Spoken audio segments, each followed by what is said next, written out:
부영주택의 마산 해양신도시 수정사업계획서가 곧 제출됩니다. 창원시는 사업자 변경을 포함한 항소를 예고했습니다. 창원적 대형 유통업체들이 전국 4번째로 상생협력 가이드라인을 만들어 지역 공헌도를 높이기로 했습니다. 숙박과 낚시를 함께 즐기는 해상 펜션에 추락사고의 위험이 지적되는 등 안전에 취약한 것으로 드러났습니다. 경남FC가 여러 악재 속에도 5연승을 거두며 상승세를 이어가 1부 리그 도약을 위한 플레이오프 진출에 기대감을 키우고 있습니다. 안녕하십니까. 이어서 경남 소식입니다. 경남의 대표 해양 관광지와 대규모 아파트촌, 마산 해양신도시의 운명이 이달 말에 판가름납니다. 부영주택이 조만간 수정사업계획서를 제출할 예정인데 창원시는 사업자 변경까지 고려하는 강수를 예고했습니다. 송윤준 기자가 보도합니다. 마땅한 개발 방안을 찾지 못해 부영주택이 우선 협상 대상자로 선정된 마산 해양신도시 개발 사업. 부영주택이 아파트와 오피스텔 등 5,800가구를 짓겠다는 사업계획서를 제출하자 창원시는 주거시설이 과도하다며 수정을 요구했습니다. 창원시의 조건은 주거시설 규모 대폭 축소와 세계적인 건축가가 설계한 아트센터 건립, 고품격 주거시설 건립 등입니다. 수정사업계획서 제출 시한은 이달 말. 이 같은 요구 조건에 못 미칠 경우 창원시는 부영주택을 탈락시키고 다른 사업자를 구할 가능성도 있습니다. 문화를 기반으로 한 관광 도시, 이것을 만드는 방향으로 제안을 해오지 않으면 부영과의 관계를 끊을 수밖에 없습니다. 창원시의 이 같은 강경한 입장에 차라리 이번 기회에 마산 해양신도시에 대한 개발 방안을 다시 수정해야 한다는 의견이 제기되고 있습니다. 개발 방식을 아예 바꿔 공공성을 높여야 한다는 주장도 있습니다. 보다 많은 시민들이 지혜를 모으는 그런 여론 수렴 과정들을 통해서 해양신도시의 밑그림을 그리는 것이 바람직하다고 봅니다. 한편 부영주택은 사업계획서를 준비하고 있다고만 밝혔습니다. KBS 뉴스 송현준입니다. 경남 최대 상권인 창원에서 대형 유통업체들의 지역 공헌을 유도하기 위한 상생협력 가이드라인이 만들어졌습니다. 전국에서는 4번째인데 창원시는 매년 지역 공헌도를 조사해 그 결과를 공개할 계획입니다. 보도에 손은혁 기자입니다. 창원 지역 백화점과 대형마트 13곳의 지난해 매출은 9,600억 원.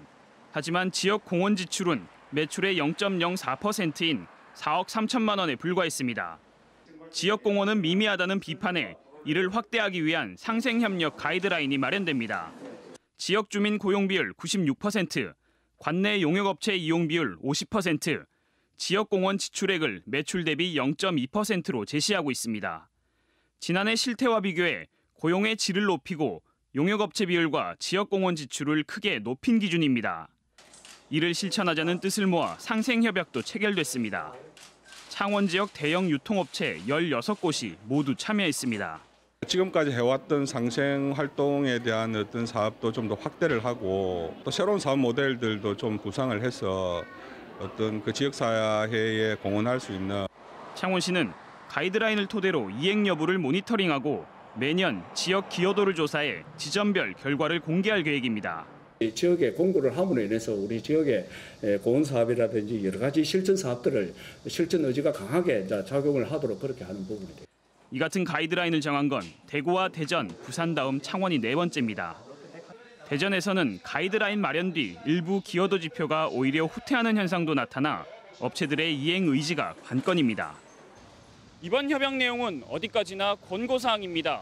내년 평가에서 지역사회 기여도가 더 높아져 있을지는 지켜볼 일입니다. KBS 뉴스 손원혁입니다.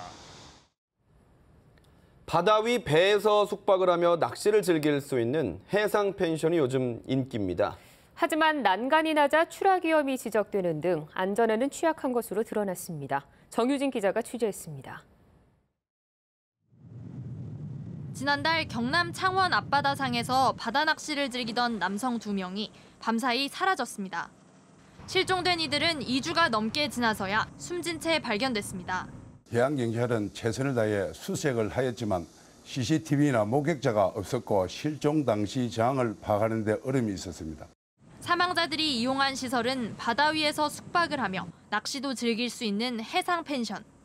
하지만 위험 요소가 곳곳에서 눈에 띕니다. 이 해상콘도의 경우 가장 낮은 곳의 난간 높이가 50cm도 채 되지 않습니다. 높이가 1m 이상이어야 되는 일반 낚시터 난간 기준에 비해 매우 낮은 것으로 주의하지 않을 경우 추락 위험이 높습니다. 전선은 습기에, 가스통은 안전막도 없이 햇빛에 그대로 노출돼 있고 통로 폭도 좁아 화재 등의 사고가 났을 경우 대피도 어렵습니다. 낚시터나 해상 레저 관련해서는 안전 기준이 있는데요. 해상 펜션은 여기에 해당되지 않기 때문에 안전 시설이 미비한 부분이 눈에 띄었습니다. 전국의 해상 펜션은 190개가량. 안전사고 예방을 위해 해상 펜션에 대한 규정 마련이 시급해 보입니다. KBS 뉴스 정유진입니다. 승점, 10점, 감점 등 여러 악재를 안고 출발한 경남FC가 5연승을 거두며 상승세를 이어가고 있습니다. 이런 기세라면 1부 리그 도약을 위한 4강 플레이오프 진출도 가능하다는 희망이 살아나고 있습니다. 보도에 김대진 기자입니다. 두 골을 허용해 패색이 짙어가던 후반 35분. 경남의 대역전극이 시작됩니다. 페널티 지역 왼쪽에서 이호석이 연결해준 패스를 송수영이 왼발 슈팅으로 부산의 골문을 열었습니다. 9분 뒤인 후반 44분. 수비수를 따돌린 송수영이 반대편 골문으로 완벽한 슈팅. 2대2 동점을 만들어냅니다. 5분이 주어진 후반 추가 시간. 30초를 남기고 얻은 코너킥에서 송수영이 깔아준 공을 장은규가 왼발 슈팅으로 부산의 골문을 뚫었습니다. 0대2에서 15분 만에 3대2 대역전극을 만들어내는 순간입니다. 사흘 뒤 홈에서 충주를 만난 경남은 전반 11분 이호석의 크로스를 송수영의 헤딩과 크리스찬의 마무리로 골문을 갈랐습니다. 종료 3분 전 몸을 사리지 않던 팀의 맏형 진경선이 골키퍼까지 완벽하게 따돌리고 두 번째 골로 쐐기를 박습니다. 리그 5연승. 경남은 10점 감점에도 27점을 기록하며 8위를 지켰습니다. 플레이오프 출전 자격이 주어지는 4위와는 7점 차로 간격을 좁혔습니다. 가장 큰 변화는 포기하지 않는 자신감입니다. 이전에는 앞서다가도 뒷심부족으로 경기를 내줬지만 이제는 대역전극을 만들어내고 위기 때마다 수비와 골키퍼의 선방으로 승리를 지켜내고 있습니다. 경남의 연승이 어디까지 이어질지 10점 감점에도 4강 진출이라는 프로축구의 새 도전이 시작되고 있습니다. KBS 뉴스 김대진입니다.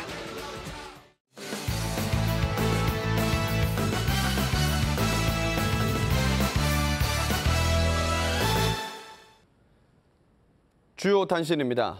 4대강 사업 이후 낙동강 깊은 수심의 수질이 4에서 5급수로 조사됐습니다. 4대강 조사위원회는 오늘 낙동강 수질 퇴적토 조사 결과를 발표하면서 화학적 산소 요구량 COD의 경우 합천 창녕보가 4등급, 창녕 하만보가와 달성보가 5등급으로 분류됐다고 밝혔습니다. 조사위는 특히 수심이 깊을수록 산소량이 급격히 줄어 수생식물이 살 수 없는 환경이 되고 있다며 대책을 촉구했습니다.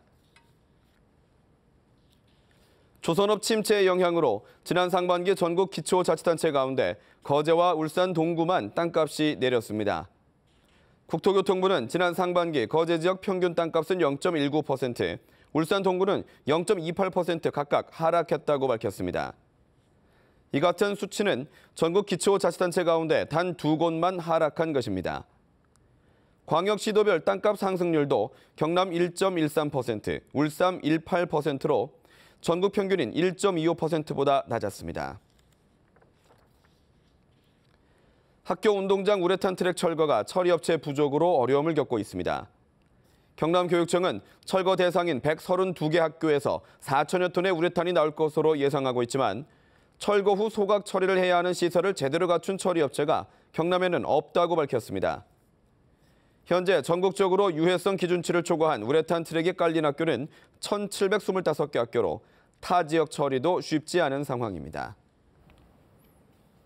마산 아구찜거리가 문화체육관광부가 주최하는 올해 음식 테마거리 지원 사업에 선정돼 1억 원의 사업비를 지원받습니다. 문화체육관광부와 한국관광공사가 지원하는 음식 테마거리에 올해는 마산 아구찜거리와 광양 불고기거리, 인천 차이나타운이 선정됐습니다.